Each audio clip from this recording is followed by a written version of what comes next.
Chachi biz 4-marta ko'rishimiz ekan. Qanday? Bir marta adliga chiqdik. Bir marta bog'da oldida. Bir marta ustim yomon bo'lganda.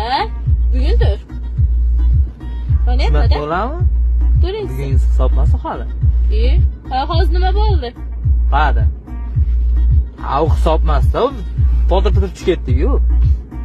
Yo'q. Hisob chiqdimi? Yo'q. Chiqqani hisob. Resi 300 mingda. Kim u 300 ming birga yuradigan, 300 mingga sikadiganlar? Oyatullo akamchi. 300 mingga sikan. Chachi beradi pulni. 300 mingga?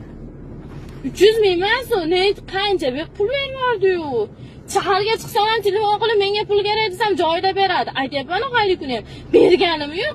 Ashu joyda o'zi 100 ming pul berdi. Pulim yo'q men dedim. Ashunda siz aytdingiz pulim yo'q men dedingiz. Bermayman dedingiz. Yo'q bo'lsa qayerdan beraman? Bermayman dedingiz. Keyin men aytdim, Oyatullo aka, shunaqa dedim, pulim yo'q dedim. Ketgani ham pulim yo'q dedim. Sen shu kuni menga откровение aytmabsan bo'lsa, men resim 300 mingdan sikishadi. Tas deb gapirmabsan-da. Men seni ochig'ini aytaymi, ko'chaga chiqmagan qiz deb o'yladim. Senimi? Ha. Ko'chada katta bo'lganman men o'zim. Ashana yashasam. Kim buzib qo'ygan seni? O'zim yigitim buzgan. Kim? Ashali bolami? Zaligi? Yo'q. Ha. Boshqasi. Yigiting ham daxli ekan unda. Atiya.